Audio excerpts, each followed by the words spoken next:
Welcome to Accounting High.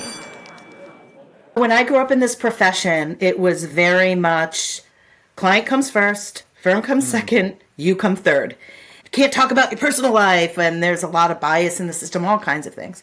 I wanted to set out to flip that script. Individual first, client second, firm third. Because if you have happy people, you'll have happy clients. And if you have both of those, the firm will be successful.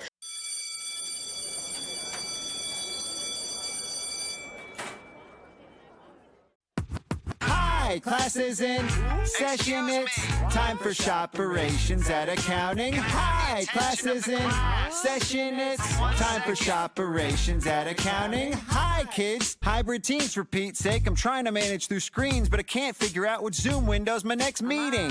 Well, since 2012, my firm's been in the cloud. Join us as we go deep. I'll try not to run it to the ground. We're sharing profit and loss and managing back office. The tax staff just quit. Tried to hire on LinkedIn, no luck. And scope creep, team count, CAS, automate tax, compliance, transactions, ID, and bottlenecks. Come on, ops. Scotty, wait a minute. It's my firm, dog. I know, and I said you could run it however you want. Introducing the star of our show, Scotty and the Queen Bee. We're gonna have a problem here.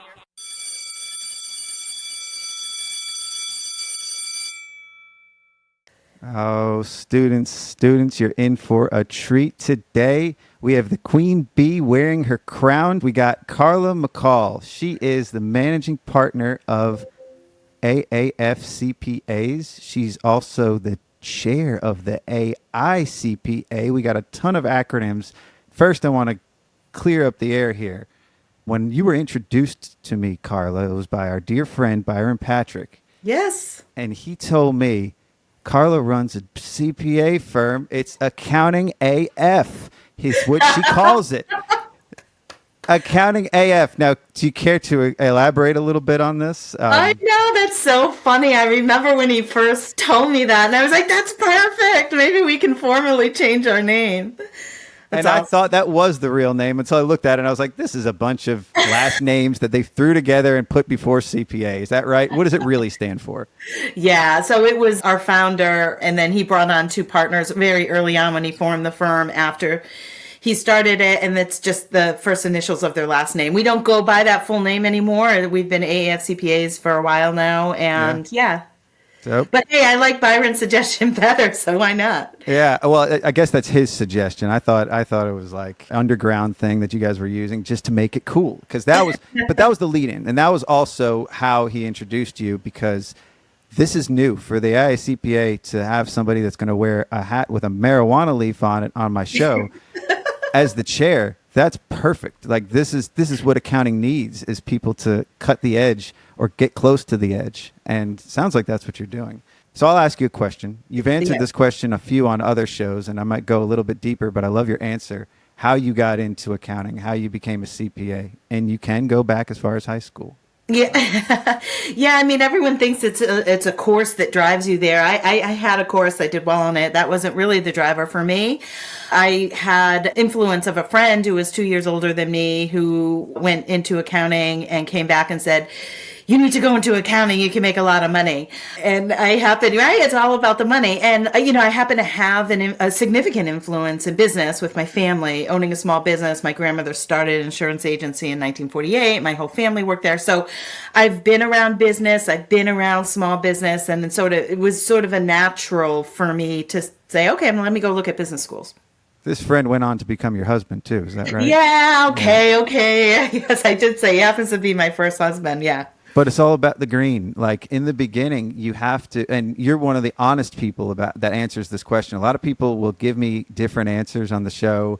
Maybe they wanted to go into the FBI, or maybe they had a teacher, but really it's a stable profession that you can make some money. Yes. So I didn't grow up in a family that had a lot of money, and I was, I have had a full-time job since I was 15. I was really motivated. My whole goal was to make more than my parents. And then when I was young, my whole goal was to get over the Social Security limit so my pay would go up. I mean, that's just really how I thought. And I... Just moving the goalpost a little bit. Yeah. But now when I look at the cost of education and how students are graduating today, I think that's just amplified. So we can't say it isn't about the money, because it's got to be that has to be a top driver. It's about the money until it's not, right? Yeah. You can get to a certain point where you're making enough, and then it's about impact or doing more That's or right. fulfillment, purpose. And it looks like through your career, you have found that impact or sought it out too. So you've been in public accounting, is that correct? Pretty much your whole career? My whole career since graduating Bentley, my first job was at a small firm in West Hartford, Connecticut. I grew up in Connecticut, and that's where I started. Okay. So within there, you still sought out and did other things outside of just your practice because you met Byron through volunteer work with a lot of the CPA boards. I mean, is that right? CPA societies? Yeah, for sure. I tell everybody that comes into our firm, where you start isn't always going to be where you end up. And don't be afraid to find your meaningful work and take some risk. And recently I was keynoting with someone and they were telling their story, and he said it perfectly.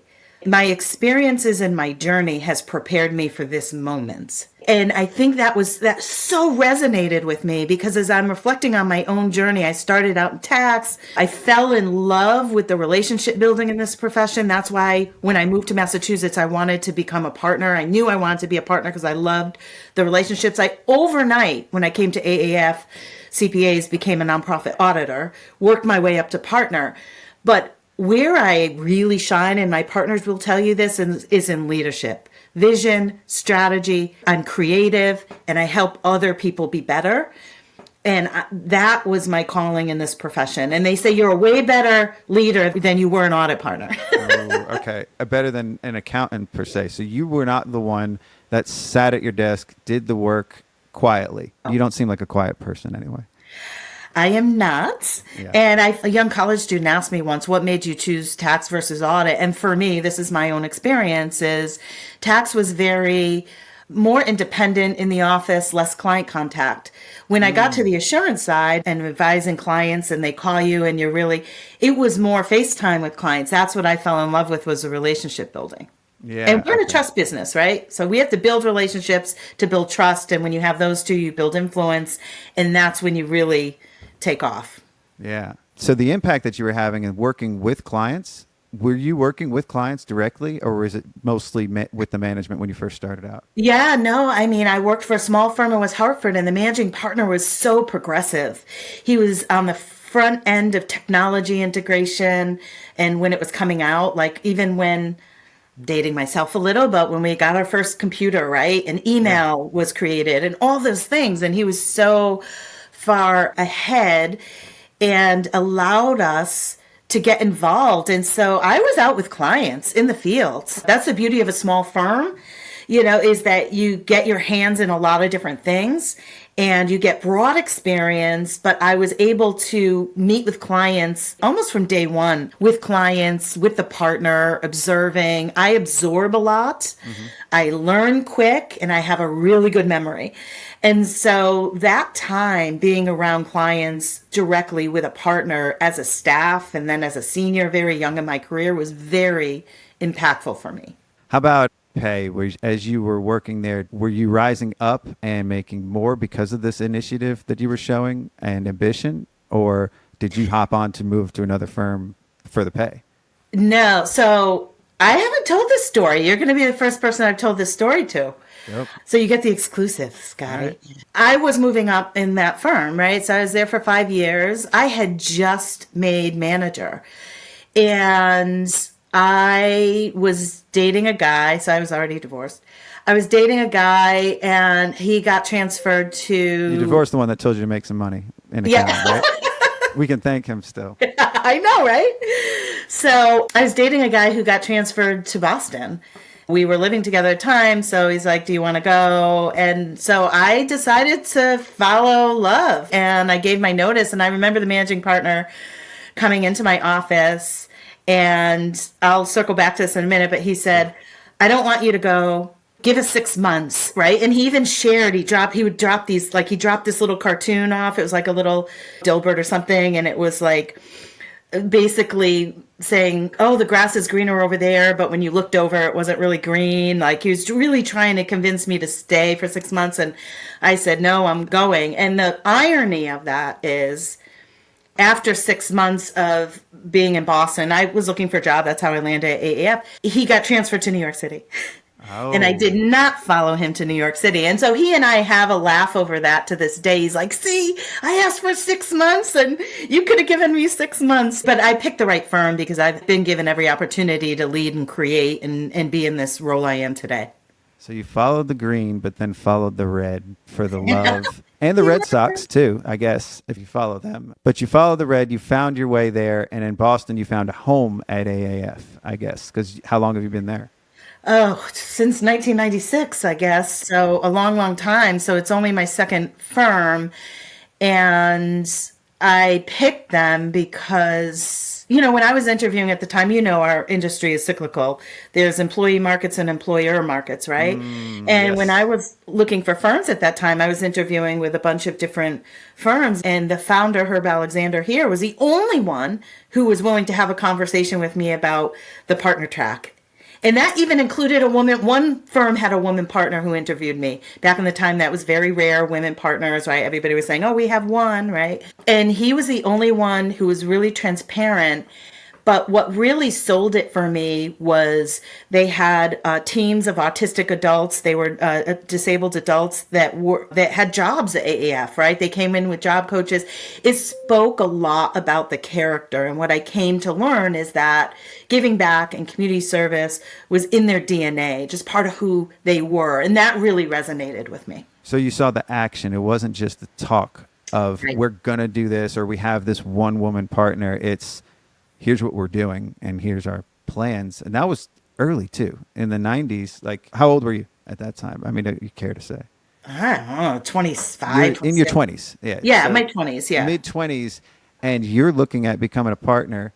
And it looks like that worked out. It wasn't like false promises either. So what was your role when you first started at AAF? Yeah, so it's funny. I had just become a manager, but Herb said to me, when you're coming over with experience, it's a lot easier to come over as a senior and sort of transition that way, which was, to me, a step down. Like, I just became manager and now I have to go. And at the time, they had this title called Experienced Senior. So I did take it, even though it didn't feel great. It was the best decision. Wait, because, what was it? Sorry, The title? Experienced Senior. Experienced senior? Okay.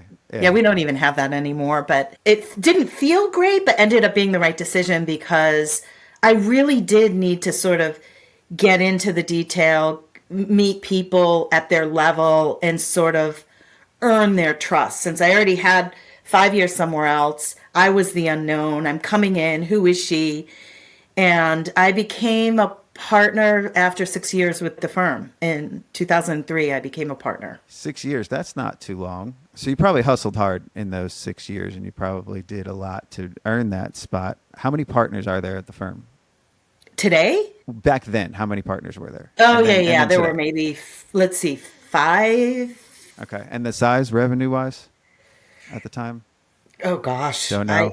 I wouldn't even be able to tell you. When I became a partner in 2003, we were $7 million in revenue. Okay. We'll close this year at $70 million. 70 million. So you went from 7 to 70 as you were partner and then became managing partner. How long before when you were partner to managing partner? Sorry. I sat in a managing partner seat in 2011 when we went Okay. through a founder transition. At that time, we were 16 million. That was in 2011, 16. So we went from 7 to 16 from 03 to 2011. And then from 2011 is when I had the ability and the influence to start to create a culture of a people first culture. And I credit that for our accelerated growth since 2011 to get to 70. And how about that growth? That is impressive. What were you guys doing? Was it acquisitions? What was the big driver of that growth? So our growth has been organic. We did one acquisition in 2020, sorry. 2020, it was in process prior to the pandemic, and then we did follow through. It was a small $3 million firm. But I credit the growth to, I don't know, you see on my LinkedIn, I call myself a dot connector, right? And so my volunteerism evolved from nonprofit to the profession, and I got involved with the Massachusetts Society CPAs as their board chair, earned me a seat at council. Sitting in council and listening to Barry talk about what was coming down the pike for the profession, it inspired me. The evolution, the technology changes in human capital expectations, and the fact that firms were starting to build advisory practices and get into these businesses like never before really energized me. And I was able to take that back to our firm and create strategy around that. And so a lot of our growth has been, we brought in new services based on that and built new practices, which you have to have the right butt in the right seat for a lot of growth to happen. Not only internally in infrastructure, right? The right C-suite, right? The right butts in the right seat to do that, but the right leaders in the practice areas. And where I think our profession gets it wrong sometimes is they end up putting the most technical person as the leader of the practice. They have the most tenure or the highest technical, but guess what? They're not the best leader. I really understand what it takes to be a good leader and inspire and develop and have that vision. And so I've worked really hard to make sure I have the right butt in the right seat when it comes to leadership. So you're talking about people first and building that out and advisory. So these are a lot of words that we hear now, but this was back in 2011 that you were seeing this. What did you guys do to change your mentality around people first? So when I grew up in this profession, it was very much client comes first, firm comes second, you come third. And there was all this sort of, oh, you can't talk about your personal life. And there's a lot of bias in the system, all kinds of things. I wanted to set out to flip that script. Individual first, client second, firm third. Because if you have happy people, you'll have happy clients. And if you have both of those, the firm will be successful. So I started on a journey to just looking at our policies, our procedures. I started our first Women's Opportunity Network to really build a business case for diversity around the table. And it's a lot of work, a lot of consistent cadence of effort, and then investment accountability that goes along with that. It started out with just organizing around, honestly, the big push was first for me was women. Were getting to the manager level and leaving. And I had to sit in the boardroom as one of the only women. There weren't a lot of us in the room, and talk about why it was so important, why it was important for the firm, why it was important for our business. And then brought younger women in. So it wasn't me just leading this effort. I needed other young women leaders to really lead this effort and come into the boardroom and talk about it. And then that evolved to me building strategy. I created our very first one-page plan. It's evolved now, and we refreshed it actually in 2020. Our pillars are people, culture, growth, mindset, and I put them in that order for a reason. And we have to focus on our people and make sure that we have a great place to work. And as we grow, it gets harder to maintain culture, and we're really proud of our culture. And so we always need to keep that at the forefront. If you have those two, growth will follow. And so I put it in that order for a reason. And so it was a lot of discussion, training, learning moments, getting us all aligned as a partner group. And I feel blessed to have picked this firm because our partners are not paid based on their book of business. And we are really a one firm. We hashtag one firm, one team all the time. And we've just grown up. It's the culture Herb created that we are in this together, all ships rise kind of thing. And it's worked for us. I'm not saying that model works for everybody, but it has really been a key to our success in our growth and creating this culture. And so our leaders now are more aware. They're more educated because, we've done a lot of learning. Like I took our whole company through unconscious bias training in 2017 and started the focus on appreciating differences. We have executive coaches that sit inside our firm that are only dedicated to our team members to helping them in their career journey. I could go on and on with all the programs that we have, but it's not one thing. It's not one program. It's not one and done. It's consistent cadence of effort, investment, and accountability. It's difficult things too, because you're going against the grain in the beginning, against society or the way that a lot of people have been taught. So you've got people at the firm that may not agree with all of this stuff. What happens to those individuals? Do they see their way out, or do you tolerate intolerance? So, no. And that was hard at the beginning because you would hear things like, I don't want to just hire a woman. I want to hire the best person for the job, like whatever. Sure, yeah. What really helped was having an outside consultant come in and some of that. When they hear it from someone else with real tangible examples. You know, we had a really brilliant consultant come in, and when she went and did focus groups around our firm back in 2017 when we went through this, she reported back to the partners. We were all in person at the time. We were embarrassed by what we heard, quite frankly. And that was the easiest way to get partner alignment. This is not the place we want to be. This is not the company. This is not the humans that we are. We need to do better. That was really helpful for us. So it wasn't just, oh, it's Carla, whatever. It was really having that backup. And it's just now proven our growth, where we are today. I mean, it's unbelievable. And so I tell everybody culture matters. Culture matters. And we have partner alignment. I don't know how to describe this other than we have partners who have come from other firms.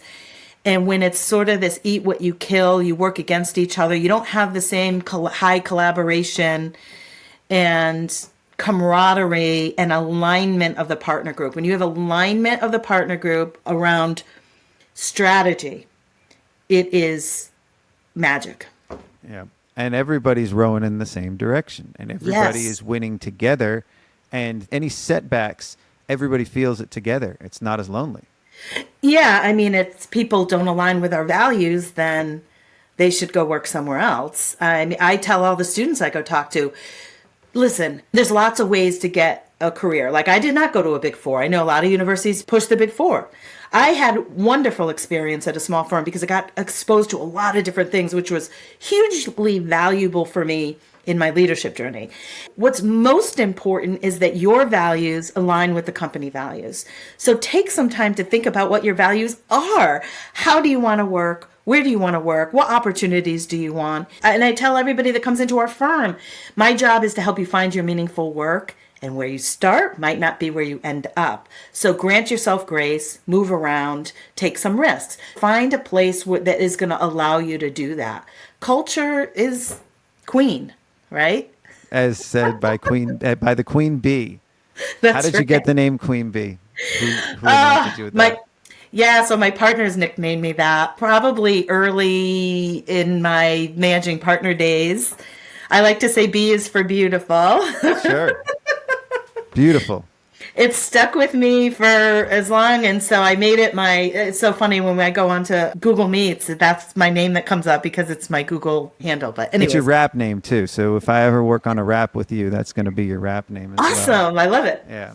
You said in a different interview, there are entirely too many tech companies in this space, in our profession. And in the beginning, there wasn't that many. Like back in 2011 when you started, or earlier than that, like it was just, the cloud was just forming. You know, we just started seeing the cloud and just started seeing a lot of these tech. And then there was like the giants that marketed to all of us.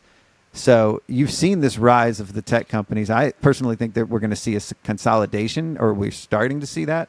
But now it's a lot of noise. How do you guys decipher, how do you determine, like, this is a big firm that you're running too, how do you determine what tech to even use?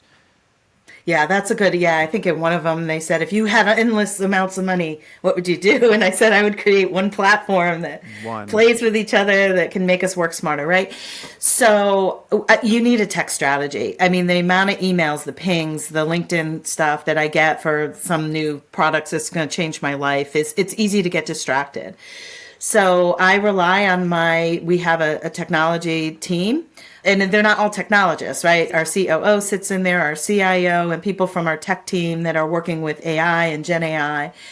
And then our department leaders, right, are all in it, because I expect my partners who are running practice areas to keep an external view on what's happening in their profession. And I tell them the managing partner should not come back and say, hey, have you seen this product?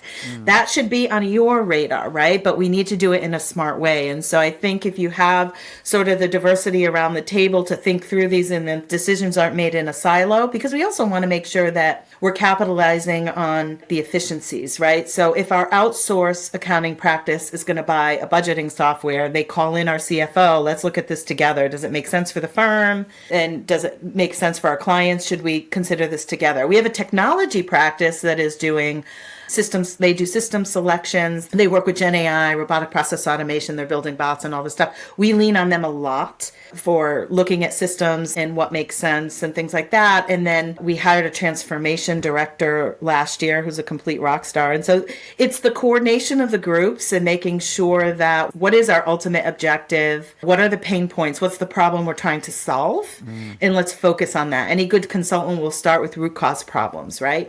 I think the big companies are going to be taken out by some of these startups that are being built in a much smarter, higher tech way, and that have open API that we can now integrate. And they're just slow to move and clunky and non-responsive and things. So I think that we're going to see a big shift. I think you're right. There's going to be consolidation. I think the ones that get it right are going to rise to the top. And we're going to just be able to work in a much more efficient way than we ever have in my entire history in this profession. I'm really excited. I think that we're close to it too, even with companies like Intuit.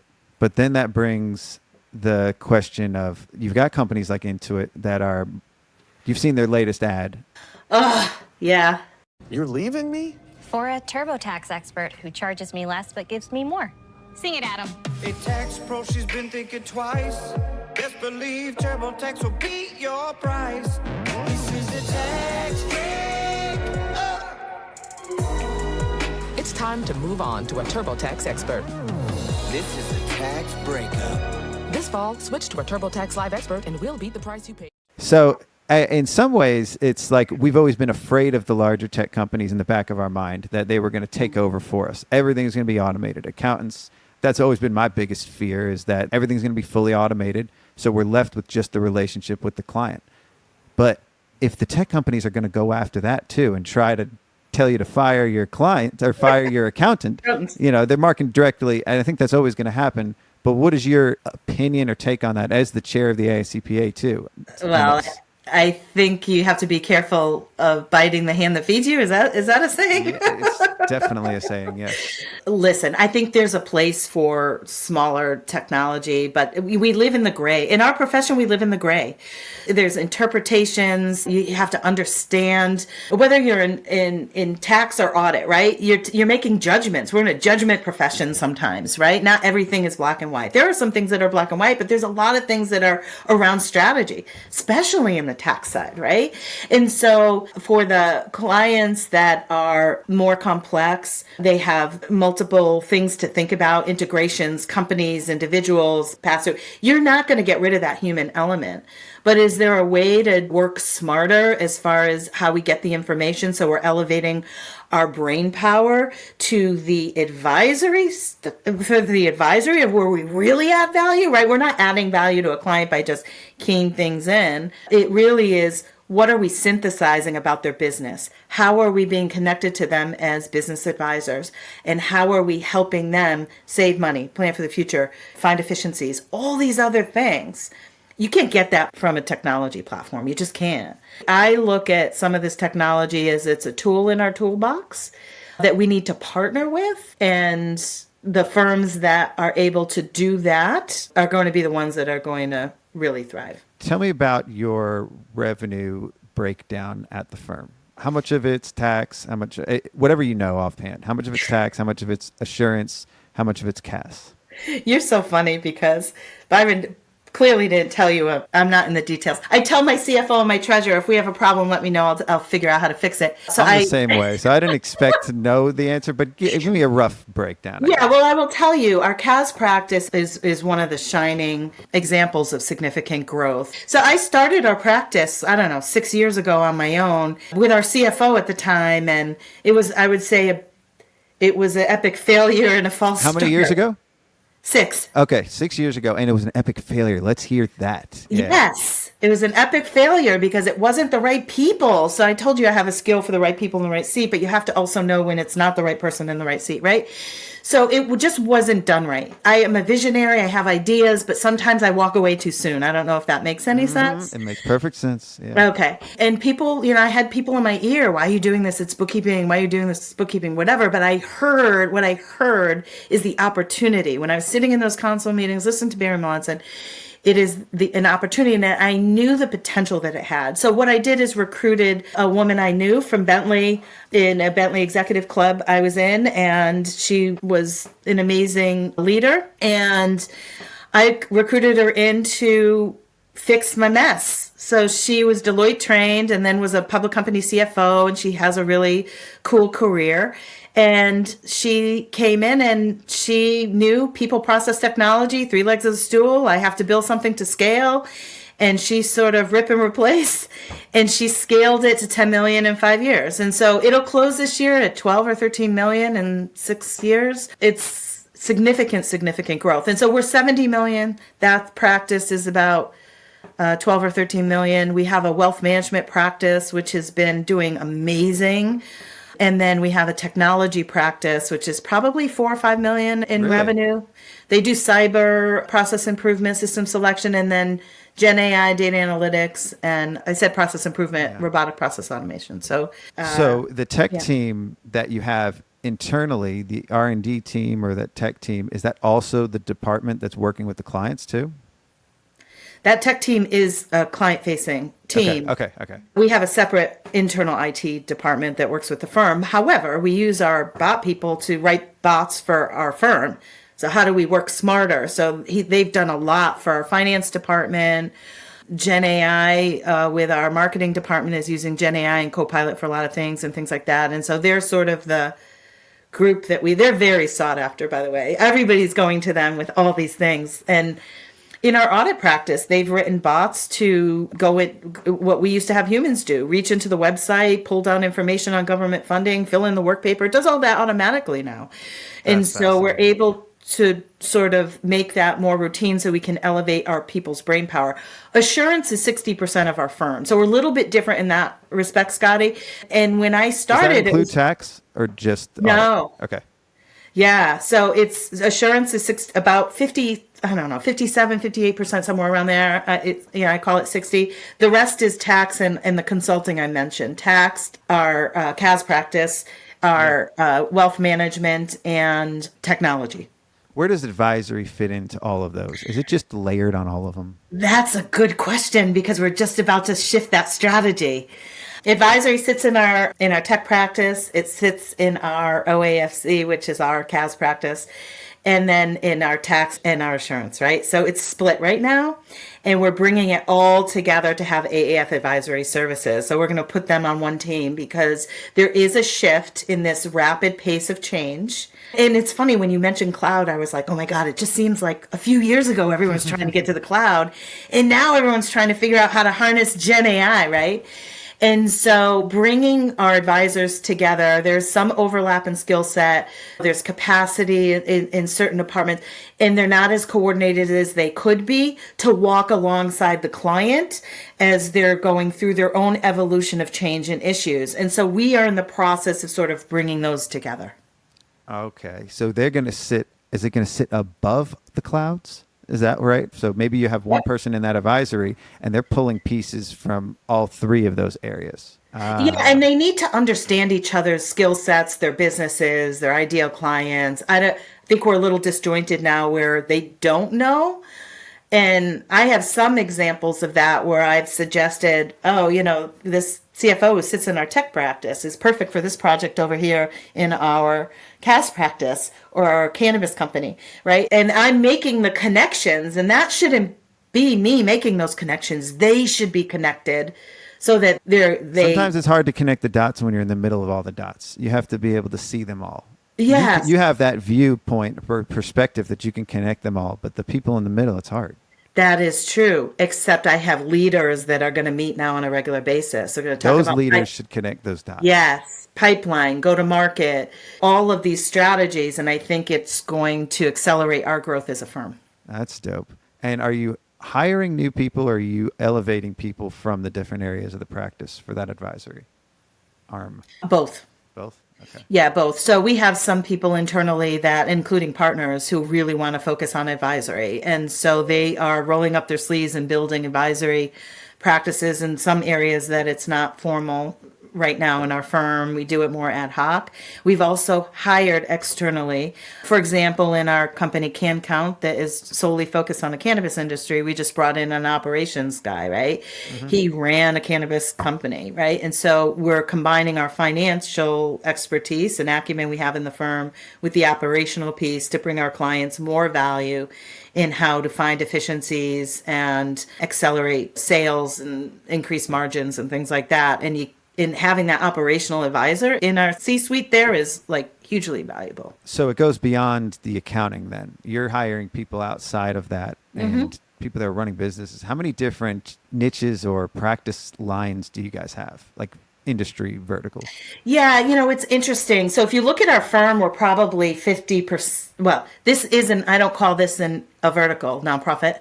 We're 50% dedicated to nonprofit space and have been for our entire 51 years. It's not a vertical, it's a horizontal. What is it? Yeah, I know. Well, because in there we have real estate, right? Real estate's probably $7-8 million of that, right? So we have a real estate practice, we have an education practice, we have a healthcare practice, we have a large human service provider practice. So those are millions of dollars in volume and not every nonprofit is created equal. So when people say, oh, nonprofit industry, I'm like, well, okay, well, what is that? It means a lot of different things to different people, and they're so different, those practice areas. Our education practice is a lot of GASB work, and our one practice, it's more government work. And so they're all a little bit different. So there's what we refer to as pods within that. And then in our commercial practice, it's life sciences, technology, professional services, manufacturing and distribution. Cannabis obviously layers over assurance, tax, and our CAS practice. They all have significant clients in that space, but we moved it sort of cannabis into its own company because that's a different skill set, expertise. It's very nuanced. I don't know if I answered your question. I think so. So in the beginning, when it was about 7 million, did you have a core area or focus? Like, was it nonprofits, or was there a core foundation there back then? Back then, we were very much an audit and tax firm only. And I would say we were probably 80% not-for-profit. So a lot of our reputation we've had to sort of overcome over the years in our growth trajectory is educating people that we're not just a not-for-profit firm anymore. So you kind of expanded the initial focus and expanded to other areas as you grew. Absolutely. By bringing in partners from other firms, national firms that came in and really sort of helped to put us on the map on certainly in the private sector. We don't do any public company work. It's privately held middle market companies, but they came in with connections and clients in some cases, and really their reputation being at much larger national firms really helped us accelerate that. So how's the footprint? Is it mostly Boston? And then I'm going to get to the team at distribution. There's 300 people. Are they all going into an office? Are they working from home? Okay. So our clients, I think last I looked, we had clients represented in 37 states, and we have clients that are doing business internationally.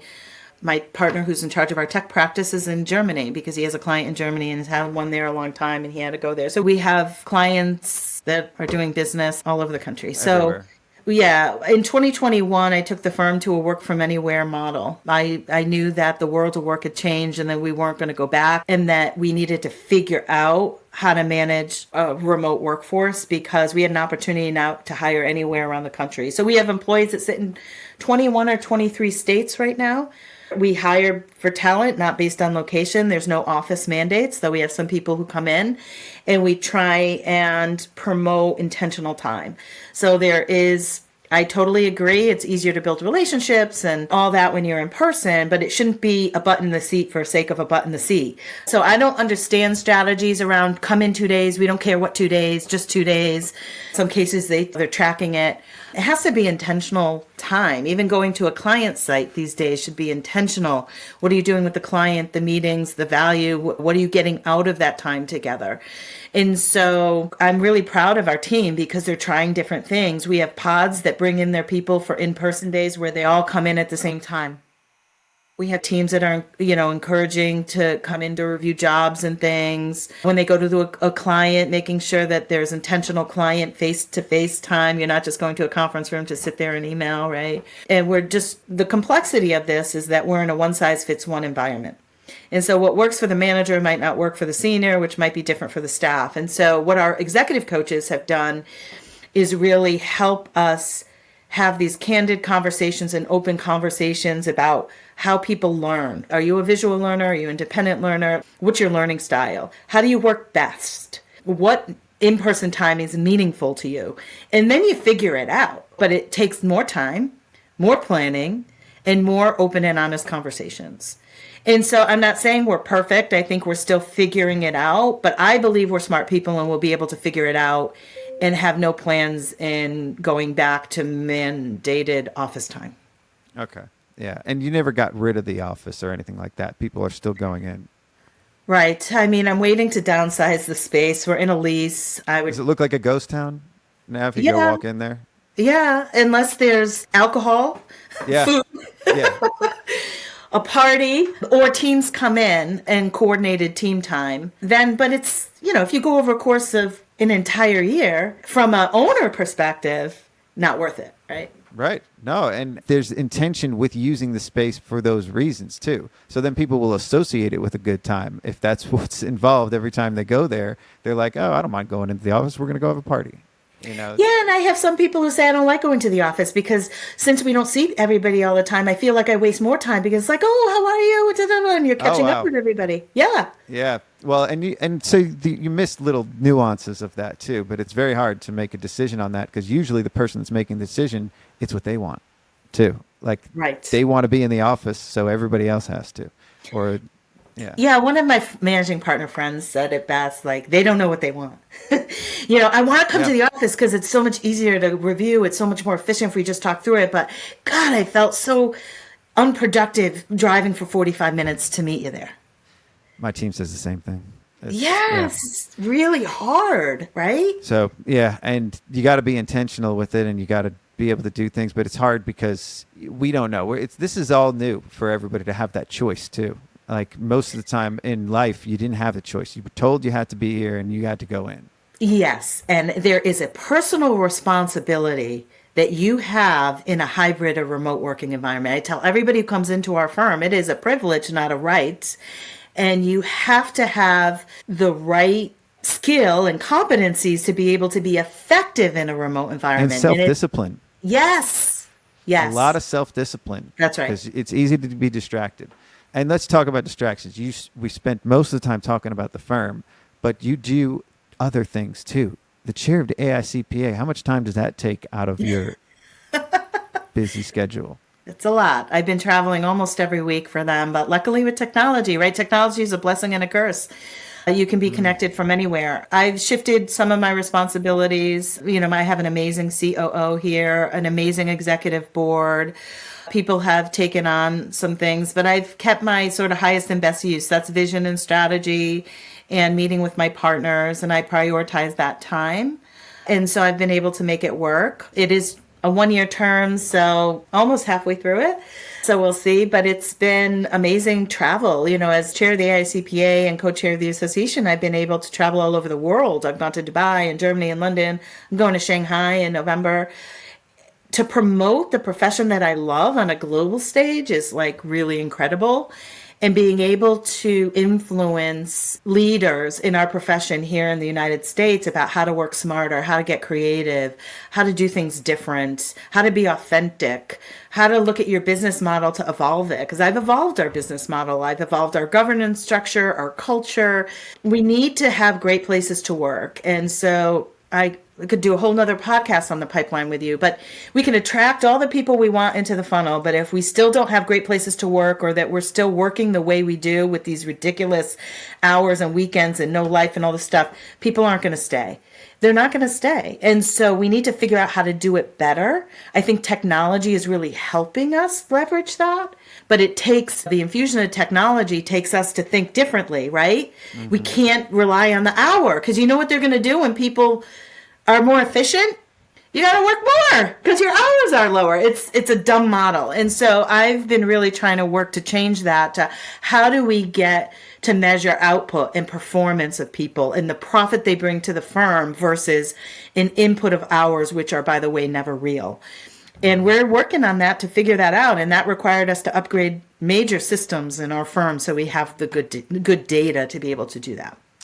You brought it up. I didn't want to bring up time. We always do. We had a full debate on this show on tracking of time. I had Ed Menlowitz and Ron Baker debate each other on tracking time because Ed's still trying to defend it. I don't find too many people defending it, but everybody's doing it. So at your firm, you've talked about billable hours, and you have some people that don't have to track their hours on that R&D team, the tech team, but you're still doing it. We are still doing it because you can't flip a switch. I tell people you can't pull a plug, you can't flip a switch unless you know your utilization. It's like ripping out a skeleton and asking somebody to still stand up without their, like, your backbone of it and everything is built on that. How do you replace that? I know. So, well, first you have to have good data so you can manage utilization and think about what are the other KPIs that we're going to measure in order to know that we're doing okay. If a public accounting firm loses sight of utilization and capacity, you're done. I mean, you have to figure that out. But I'm just telling you, hours are never real. People pad them so they can hide. People don't put them in because their bonus is based, or somebody's bonus is based on realization. That's what you're measured on. Yeah. They're never right. We're work from anywhere. We got rid of non-billable time. Nobody puts in non-billable time in our firm because we weren't doing anything with it. It was a race. It was a race to 40 hours on Monday morning by 9 a.m. And it was an exercise for no value. So it's not real. So what we're doing is trying to find the systems. So we went through a practice management system upgrade. It's still fairly new, so we're trying to get our data right, and we're going to roll it to a pod first. We're going to pilot the new KPIs with a pod and say, okay, does this work? And we also have people in Leadership Academy that are into leadership programs that have capstone projects, and we push some of this down to them. Also, like, you guys are in the fields and you guys are managing. How could we think about utilization capacity differently, and what does that look like? And so we're going to try stuff. I'm not going to say it's easy because you have to prove to people who've been doing this and managing this their entire lives. I still have partners who put in non-billable time because I have to do it. I have to know. I have to. It's so hard to change. I know you've said this on other interviews too, that change is probably the hardest thing to deal with, and managing that. So just change management itself and getting people to buy into some change when they don't see the benefit of it. Yeah, and how can we learn from other industries? How can we look at bottom line? Like, if we're making more money and our hours go down, should we be worried? Yeah.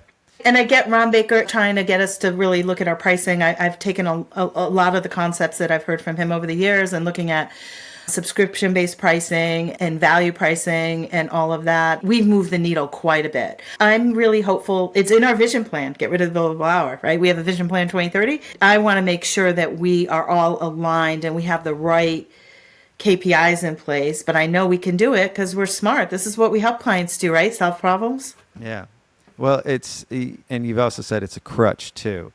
And it's like, you break a bone, you need crutches to hold yourself up, right? But sometimes we need to break the bone to heal stronger. Yeah, but you know what firms do? People are inefficient and they have high hours and they're not working efficiently. And you know what we do? What do? We give them the best bonus because look at their hours. Yeah. Yes. We don't do that. We don't do that. But we as the collective we. Yes. Yeah. So now let's talk about the collective we. You sound hopeful, and you bring that to the profession, you bring that to the AICPA, and everything you do. You've got a lot of energy, and so now you're leading us through the most tumultuous time ever. Everybody's going to retire. the pipeline problem, and we could do a whole episode on that. But why are you hopeful about the future? Oh my gosh. I'm hopeful about the future because this is the most exciting time we've been in our profession. The way that we're infusing technology into the way we work, all of the opportunities we've had, what the global pandemic showed us is that we are the most knowledgeable about our clients' businesses. Like, we know how they work and the operations. We help them shift to business models. We have clients call us and say, we're going to curbside, right? Curbside pickup, curbside delivery. And like, we need to rethink like how we're measuring all this. We were that advisor. And now that we have smarter tools at our fingertips to help us do it, I'm just super excited. I mean, if I was graduating college now, gosh, I would be way excited because of the opportunities to lead at a much younger age. We have, young leaders in our firm because they're leading pilots in tech, in looking at new tech. Our person who leads our innovation calls is like with us 5 years, maybe. He was in audit and then moved to our tech practice because his passion was really in technology. He's writing bots and working with Gen AI use cases, traveling to conferences. He's 5 years into his career. I think there's more opportunity today given the evolution, and we're doing it in such an exciting way. I don't know. I have a passion for the profession because it's exciting work. You're helping clients solve problems and be better, and you can make a lot of money along the way. So it's pretty cool. Yeah, it is. You said something earlier, how to be authentic. And that kind of resonated with me, but I don't think that there's a script on how to be authentic. You just are. Before you learn how to be authentic, you realize that you are through others. And I'm sure a lot of people have told you you're very authentic or you're true to yourself. You're firm too. You should probably call it authentic AF. Oh, I love it.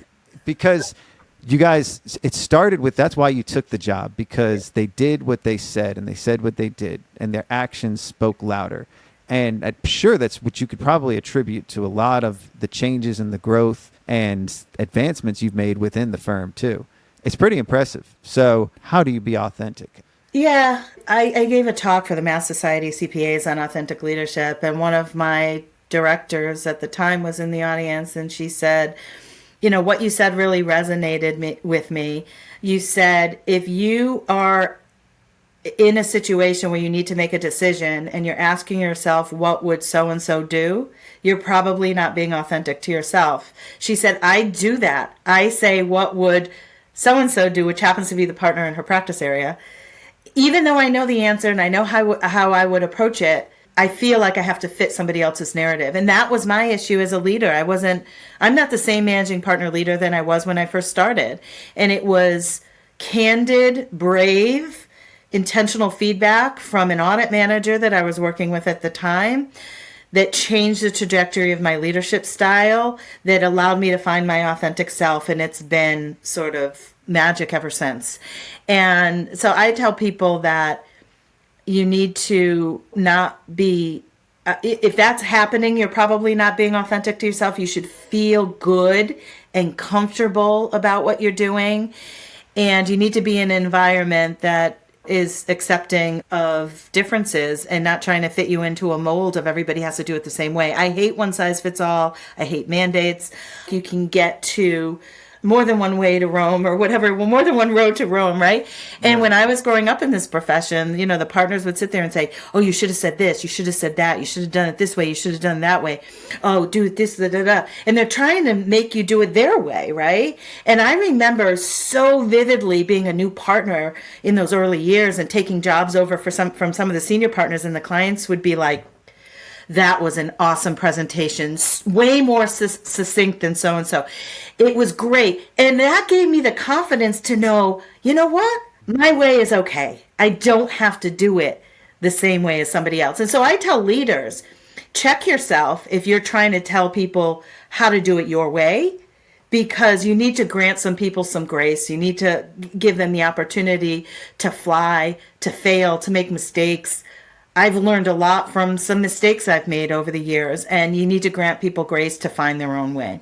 That's beautiful. From the queen bee herself. It's uncomfortable first, but it leads to a path to more comfort being yourself. And sometimes it's uncomfortable because of the fact that you're worried about what other people will think. But when you stop caring about that everything is more comfortable and easier. Yes, and I will say having executive coaches in our firm that have changed the trajectory of how we communicate because they taught us how to appreciate and value the differences in humans. Because we all have different natural preferences. And when you understand that, it's a different world. And so you need that culture that is accepting of that. Dope. Thank you so much, Carla, for spending time with our students today.